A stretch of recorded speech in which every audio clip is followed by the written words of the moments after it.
समीचीन विकल्पों का सम्यक समाधान। सुनिए परम पूज्य श्रमण श्री सुप्रभ सागर जी महाराज के मुखारबिंद से YouTube चैनल सुप्रभ उवाच पर शुभाशीष परम पूज्य श्रमणाचार्य 108 श्री विशुद्ध सागर जी महाराज। सानिध्य श्रमण सुप्रभ सागर जी महाराज, श्रमण प्रणत सागर। ओम नमः सिद्धेभ्य। नमो नमः सत्वितंकराय वीराय भव्याम्बुजभास्कराय अनंतलोकाय सुरार्चिताय देवादिदेवाय नमो जिनाय देवादिदेवाय नमो जिनाय।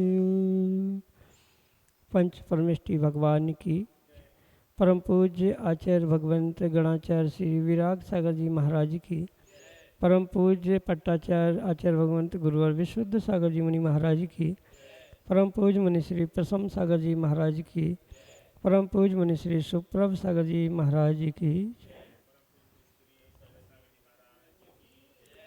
समीचीन विकल्पों का सम्यक समाधान।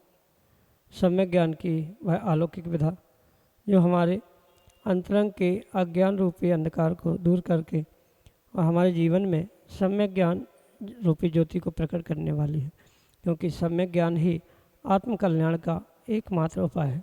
परम पूज्य आचार्य भगवंत गुरुवर विशुद्ध सागर जी महाराज के मंगल सुभाषिष परम पूज्य मुनि श्री सुप्रभ सागर जी महाराज द्वारा प्रदत्त आत्म कल्याण की वह अनूठी विधा समीचीन विकल्पों का सम्यक समाधान, जिससे कि आप भी अपने अंतरंग के मन के विकल्प को समीचीनता के साथ परम पूज्य मुनि श्री तक प्रेषित करने का पुरुषार्थ करते हैं और परम पूज्य मुनि श्री आपको आगम के परिप्रेक्ष्य में उसका सम्यक समाधान प्रदान करते हैं। तो ऐसे आत्मकल्याण की अनूठी विधा से आप भी जुड़ें और अपना समीचीन विकल्प भेजते हुए मुनि श्री से उसका सम्यक समाधान प्राप्त करें। प्रारंभ करते हैं आज का सम्यक समाधान। और आज के पहले विकल्प के लिए वासिम महाराष्ट्र से सौभाग्यश्री नांदगांवकर महाराज श्री के चरणों में बारंबार नमोस्तु निवेदित करते हुए अपना समीचीन प्रश्न करें कि महाराज श्री, सब गुरु संत यह कहते हैं कि आत्मा में लीन होना चाहिए, तो प्रश्न यह है कि आत्मा क्या है। हमारे समीचीन विकल्प का सम्यक समाधान करने की कृपा करें। नमोस्तु महाराज जी, नमोस्तु। ओम नमः सिद्धम। परम पूज्य आचार्य भगवान गुरुवर विशुद्ध सागर जी महाराज की, परम पूज्य श्रमण मुनि प्रसम सागर जी महाराज की।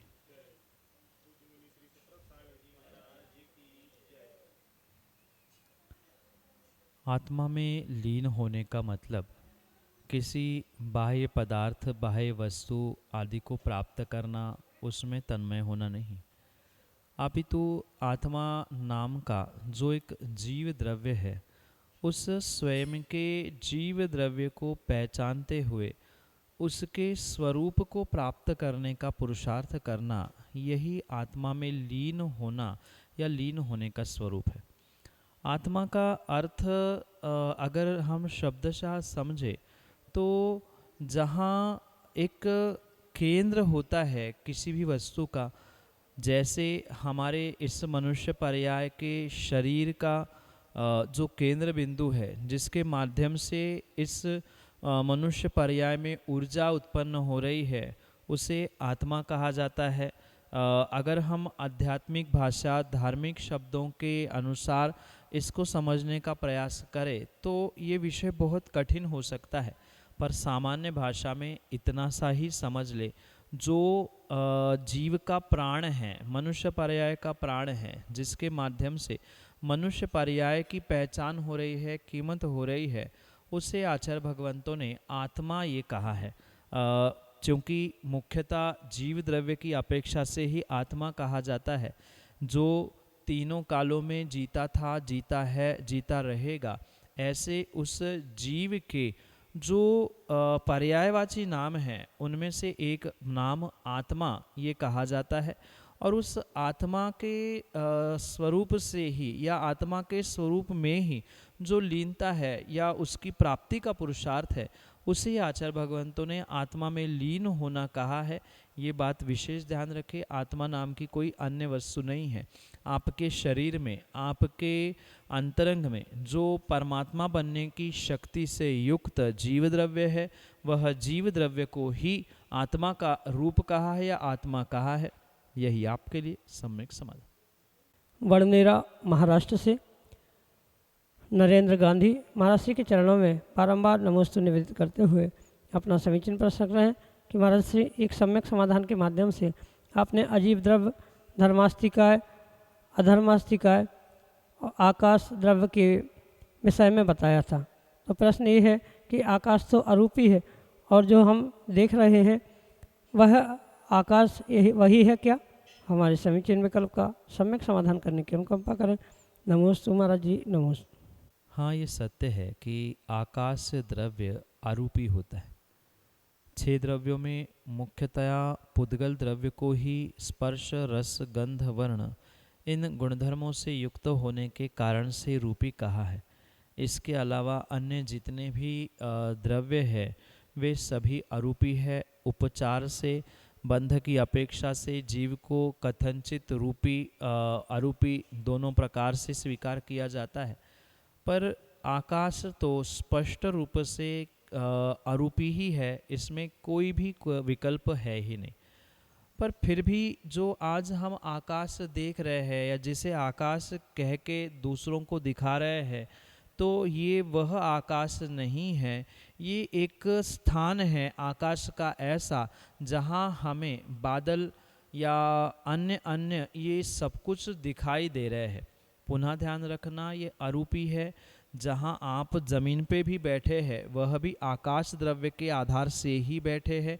आकाश तो सर्वव्यापी है। 3 लोक में जो सर्वव्यापी है, 3 लोक ही नहीं 3 लोक के बाहर भी जो व्याप्त है, वह पूर्ण अखंड एक आकाश द्रव्य है।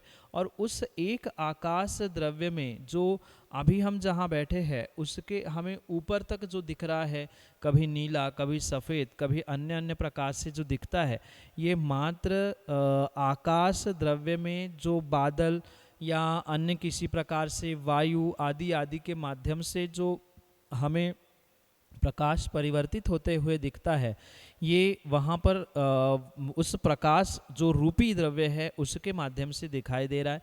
बादल भी रूपी है, बादलों के रंग बदलते हुए आकाश के रंग बदलता हुआ देखने में मिलता है। इसके अलावा भी जो सामान्य रूप से नीला कलर या जिसे स्काई ब्लू कहा जाता है, यह स्काई ब्लू कलर जो ऐसा कहा जाता है कि सौधर्म आदि का जो विमान है उसके नीचे का जो तल है उसका रंग नीला है, तो उस रंग से रिफ्लेक्ट होते हुए लगभग सभी आकाश हमें नीले रंग का दिखता है। ये आकाश द्रव्य का कोई रंग नहीं है, कोई स्पर्श नहीं है, कोई गंध नहीं है, कोई वर्ण नहीं है, क्योंकि वह अरूपी है। और अरूपी होने से दिख भी नहीं सकता है। जो हमें दिख रहा है, महसूस हो रहा है, हम जिसे आकाश कह रहे हैं, स्काई कह रहे हैं, आसमान कह रहे हैं, ये बादल आदि के रूप से बनी हुई एक संरचना है, वह वास्तविक आकाश नहीं है। जो नीला नहीं भी दिख रहा है, एक व्यक्ति से दूसरे व्यक्ति के मध्य में जो एक डिस्टेंस है, वह भी डिस्टेंस आकाश द्रव्य से ही भरा हुआ है। जिस पर आप बैठे हैं वह भी आकाश द्रव्य ही स्वीकार किया जाता है। तो ये पूरा एक अखंड आकाश द्रव्य भिन्न है, जो उपचार से आज वैज्ञानिक जिसे आकाश कह रहे हैं या सामान्य भाषा में व्यवहारिकता में जिसे आकाश कहा जाता है, ये बादल, हवा आदि आदि ठहरने का स्थान है, वह एक्चुअली आकाश द्रव्य नहीं है। आकाश द्रव्य के अंतर्गत ही ये सभी वस्तु है। जो दिख रहा है वह आकाश द्रव्य नहीं है। उपचार से उसे बादल, आसमान आदि होने के कारण से आकाश कहा जा सकता है, पर एक्चुअली वह आकाश द्रव्य नहीं है। आसमान तो हो सकता है, बादल आदि उनकी छटाएं तो हो सकती है, पर आकाश द्रव्य कभी दिखता नहीं है। यही आपके लिए सम्यक समाधान। सीमा आहाड़े वासिम महाराष्ट्र से महाराज श्री के चरणों में बारंबार नमोस्तु निवेदित करते हुए अपना समीचीन विकल्प रख रहे हैं कि महाराज श्री 1 साल का अष्टांग का व्रत लिया था, तीनों पूजा पूर्ण हो गई, अभी इस साल भी एक पूजा नहीं हो पा रही है, तो बाकी 2 पूजा कर सकते हैं क्या? हमारे समीचीन विकल्प का सम्यक समाधान करने की कृपा करें। नमोस्तु महाराज जी, नमोस्तु।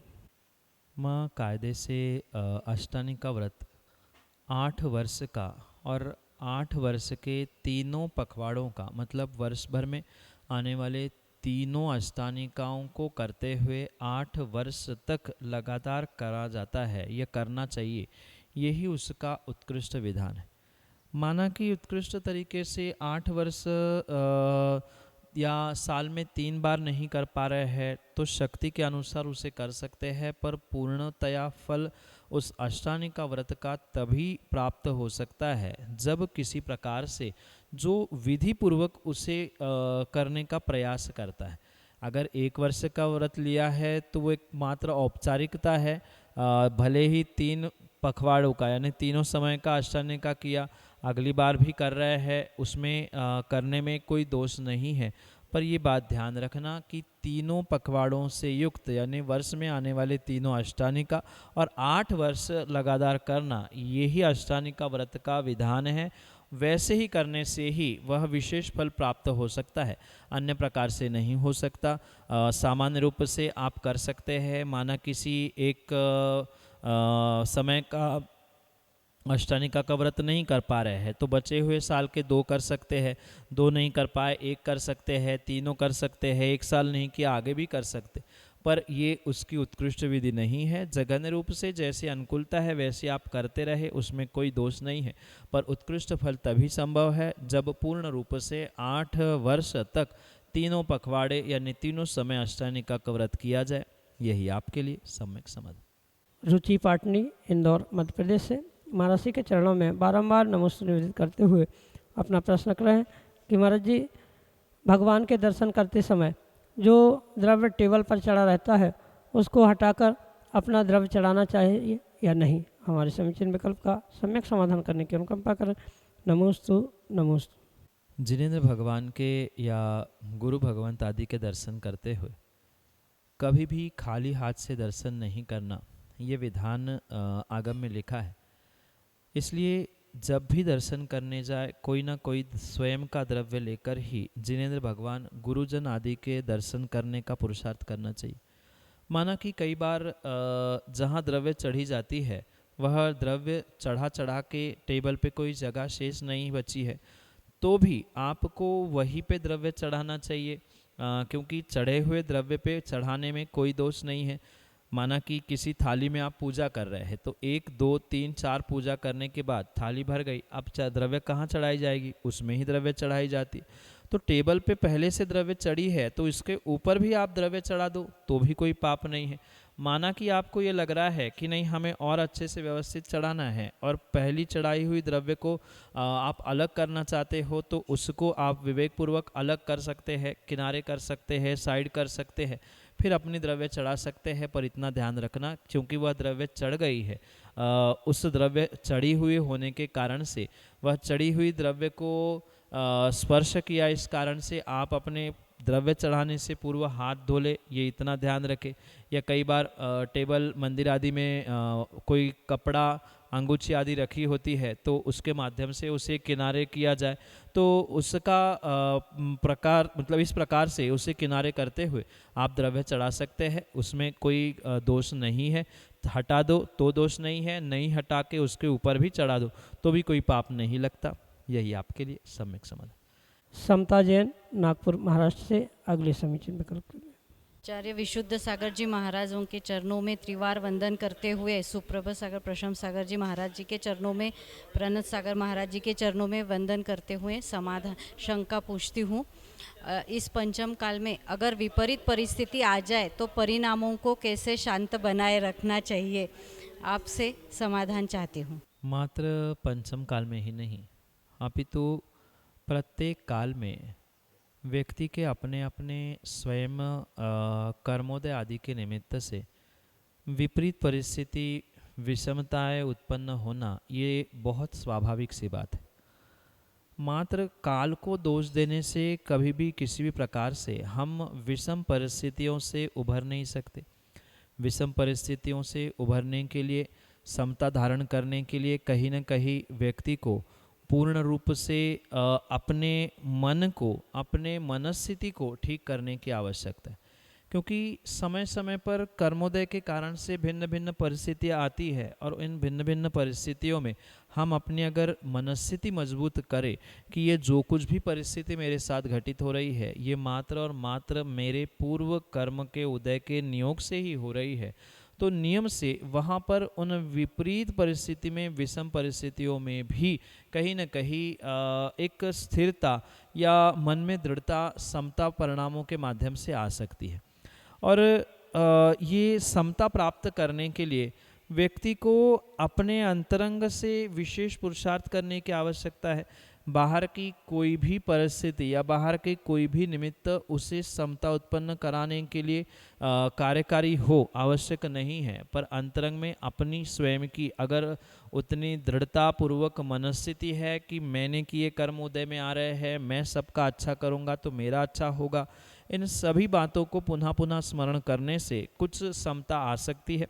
साथ में जैसे अनेकानेक प्रकार से हमारे पुराण ग्रंथों में प्रथमानियोग में आचार्य भगवंतों ने जो पूर्व काल में चतुर्थादि कालों में जो महापुरुष या अन्य शलाका पुरुषों के जीवन में आए हुए उतार चढ़ाव, उनकी विषम परिस्थितियाँ, उनकी विपदाएं, इन सब का वर्णन किया है, उनको पुनः पुनः पढ़ने से हमें पुनः वह समता आने की संभावना है, क्योंकि उन्होंने उतनी विपरीतता में इतनी समता रखी है, तो उतनी विपरीतताएं तो आज हमारे साथ है ही नहीं है। ये सोचकर पुनः पुनः उपस्थापना करते हुए हम निर्णय कर सकते हैं कि ठीक है, जब उनके साथ ऐसा हो सकता है, तीर्थंकर भगवंतों के साथ विषमताएं आ सकती है, तो हमारे साथ आना कोई बहुत बड़ी बात नहीं है। उन्होंने जैसे दृढ़ता से उस विषमताओं का अपना कर्मोदय मानते हुए सहन किया, उसी प्रकार से कर्मोदय मानते हुए सहन करने से ही हमें समता परिणामों में वृद्धि होने की संभावना है। यही आपके लिए सम्यक समाधान। जिला उदारपुरकर नागपुर महाराष्ट्र से अगले समीचन करो। नमोस्तु महाराज जी, नमोस्तु महाराज जी, नमोस्तु महाराज जी। अपने हाथों से जाने अनजाने में बहुत से पाप हो जाते हैं, उन पापों का क्षालन करने के लिए क्या करना चाहिए महाराज जी? घर में गृहस्थी में रहते हुए जो पाप, उन पापों से बचने के लिए कहीं न कहीं प्रत्येक श्रावक को प्रतिदिन कुछ ऐसा विशेष पुरुषार्थ करना चाहिए जिसके माध्यम से वो पापों से बचे। ऐसा आचार्य भगवंतों ने कहा है कि दिन भर में श्रावक कम से कम 108 प्रकार के पाप तो करता ही करता है। 4 कषाय, 3 योग आदि आदि के नियोग से वे 108 प्रकार के पाप श्रावक कर लेता है या जीव कर लेता है। तो कम से कम इन 108 प्रकार के पापों से बचने के लिए 108 मोतियों से युक्त एक नमोकार की माला प्रतिदिन श्रावक को फेरनी ही फेरनी चाहिए।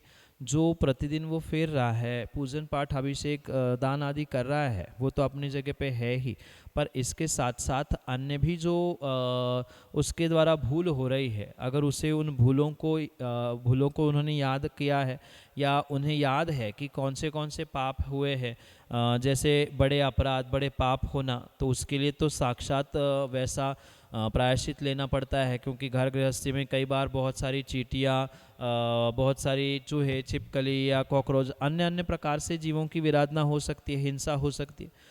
तो ऐसी स्थिति में उसका तो साक्षात प्रायश्चित ले उन पापों से बचने के लिए कि 4 महीने में, 2 महीने में, 1 महीने में, हफ्ते भर में हमारे द्वारा इतने इतने जीवों की हिंसा हुई या अमुक अमुक पाप हुआ, तो उनको याद करते हुए साक्षात निर्ग्रंथ गुरुओं से उसका प्रायश्चित ग्रहण करें। और जब तक प्रायश्चित नहीं ग्रहण कर पा रहे हैं तो कम से कम एक नमोकार की माला प्रतिदिन प्रत्येक श्रावक को जपनी ही चाहिए। उससे अधिक करे तो कोई दोष, कोई पाप नहीं है, पर कम से कम 108 मोतियों से युक्त वह माला चाहे हाथ से फेरे या जैसे साधन उपलब्ध हो वैसे 108 बार नमोकार मंत्र पढ़ते हुए पापों का प्रक्षालन करने का प्रयास श्रावकों को करना होगा। यही आपके लिए सम्यक समय। नागपुर महाराष्ट्र से सुमति मचाले अगले समीचीन विकल्प के साथ। मंदिर में जाते हुए बहुत से नीचे ये सूक्ष्म जीव आते हैं, अनजाने में वो पाप हो जाता है हमसे, तो उसके लिए हम क्या प्रायश्चित लेंगे? मंदिर जाते समय हो या अन्य कोई किसी कार्य में क्यों ना, जो भी हिंसा हो रही है उसके लिए प्रायश्चित करना अनिवार्य है। जैसे मैंने अभी कहा कि पापों का प्रक्षालन प्रायश्चित के माध्यम से ही होता है, पर प्रायश्चित कभी भी स्वयं के मन से नहीं होता है, प्रायश्चित निर्ग्रंथ गुरुओं से ही लेना पड़ता है, ये अनिवार्यता है। क्योंकि पाप या हिंसा किस कारण से हुई, उद्देश्य क्या था, कैसे हुई, इन सब को समझकर सही मायने में किसके लिए क्या प्रायश्चित है ये तय करने वाले वे निर्ग्रंथ गुरु ही हो सकते हैं। जैसे मेडिकल की दुकानें कितनी भी खुली क्यों ना हो, पर डॉक्टर बताएगा वही दवाई लेने से, वही दवाई मेडिकल से खरीदने से स्वास्थ्य लाभ मिलता है। बिल्कुल ऐसे ही उसी ही प्रकार से यहाँ प्रायश्चित का भी विधान समझना होगा।